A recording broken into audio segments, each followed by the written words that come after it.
আজকের আপনাদের সঙ্গে শেয়ার করব চাল কুমড়ো দিয়ে দারুণ স্বাদের একটি কালারফুল রেসিপি।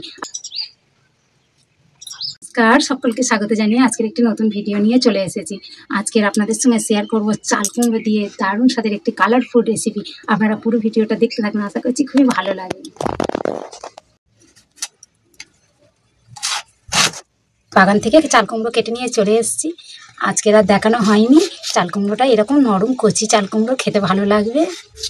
আমি এবার এরকম ছাড়িয়ে নেব,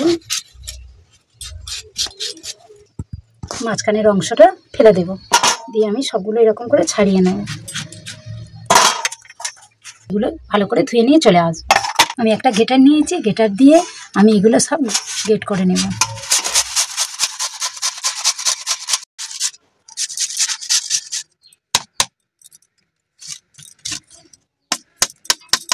আমার সবগুলো হয়ে গেছে। আমি এটা কিছুক্ষণের জন্য একটু লবণ মাখিয়ে রেখে দেব। একটু লবণ মাখিয়ে রেখে দেবো, এক্সট্রা জলটা বের করে ফেলে দেব। এখন লবণ না দিতেই কত জল বেরিয়েছে।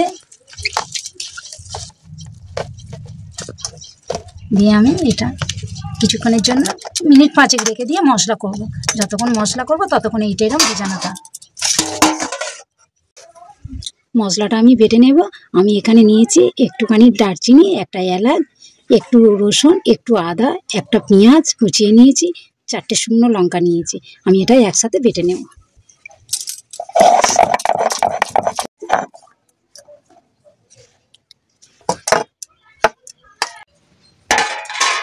কত জল বেরিয়েছে। আমি এবার যতটা পারা যায় এরকম নিগড়ে নিগড়ে চেপে চেপে জলটা বের করে ফেলে দেব।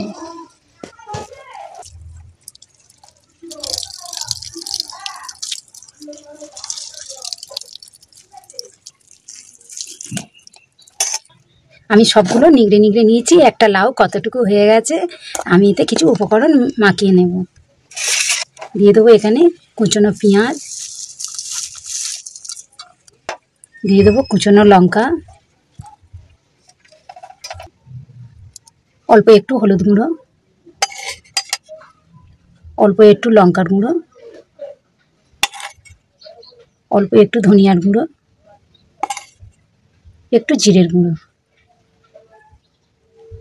দিয়ে দেবো সামান্য লবণ। আমি এখানে লবণ দিয়ে তো মাখিয়ে রেখে দিয়েছি, তাই সামান্য লবণ দেব।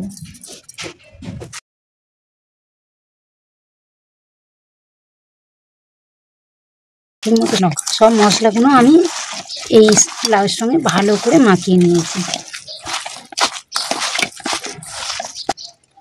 আমি এতে দিয়ে দেবো একটা ডিম।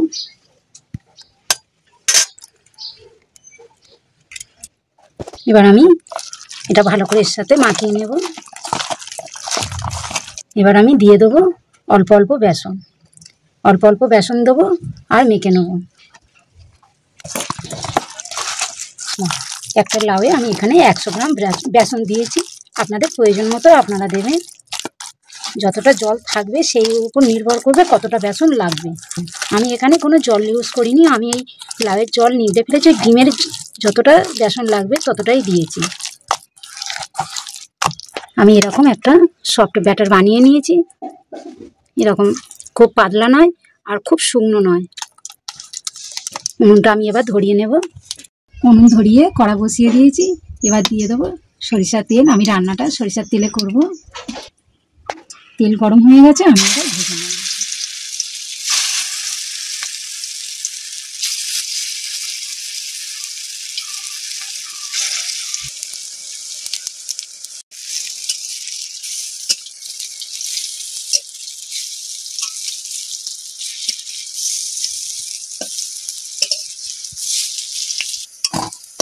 আমার ভাজা হয়ে গেছে, আমি এবার সবগুলো তুলে নেব।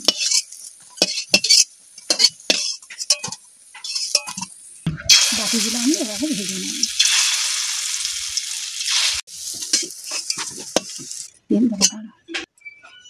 দিয়ে দেবো সরিষার তেল, গ্রেভিটা করে নেব।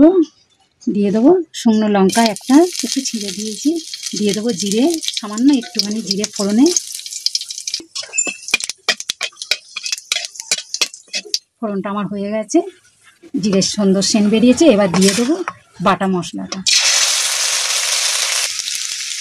দিয়ে দেবো হলুদ গুঁড়ো পরিমাণ মতো, দিয়ে দেবো কাশ্মীরি লঙ্কার গুঁড়ো,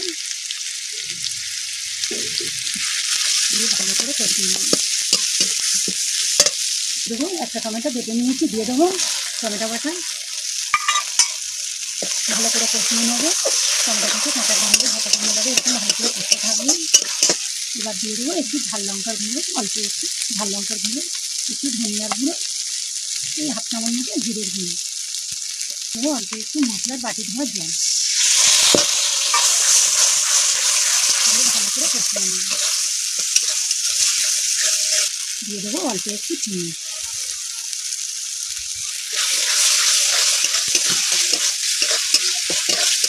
মশলা আমার খুব সুন্দর কষানো হয়ে গেছে, মশলা থেকে তেল ছেড়ে দিয়েছে।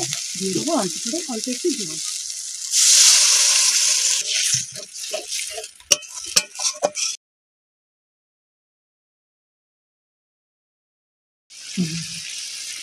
গ্রেভি ফুটে গেছে, এবারে চেখে থেকে দিয়ে দিতে হবে অল্প করে লবণ। লবণ আমার বড়াতে দেওয়া আছে, বড়াতে মাখানো ছিল।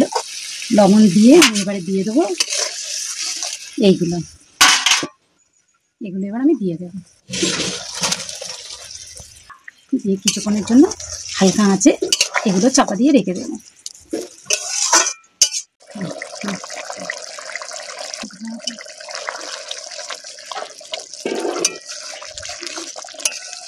আমার হয়ে গেছে, আমি এবার নামিয়ে নেব।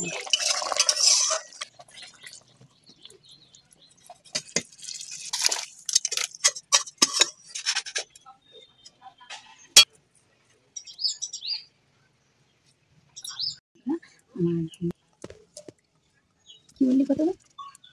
এই দেখুন বন্ধুরা, আমার চাল কুমড়োর রেসিপি রেডি। কত সুন্দর দেখতে হয়েছে, কালারফুল, খেতেও দুর্দান্ত লাগে। আমরা চাল কুমড়োর অনেকে অনেক রকম করে খাই, লাউ চিংড়ি দিয়ে, নারকেল দিয়ে, বড়ি দিয়ে। তা সবসময় একঘেয়ে খাওয়ার থেকে এইরকম নিত্য নতুন একবার বানিয়ে খেয়ে দেখুন। এটা খেতে যেমন দুর্দান্ত লাগে আর এটা দেখতেও দারুণ। তা আপনাদের অনুরোধ রইল এইভাবে একবার বানিয়ে খাওয়ার। আর যদি রেসিপিটা আমার ভালো লাগে, আমার চ্যানেলটিকে সাবস্ক্রাইব করে আমার পাশে থাকবেন, লাইক করবেন, কমেন্ট করবেন। সুস্থ থাকবেন, ভালো থাকবেন, সাবধানে থাকবেন।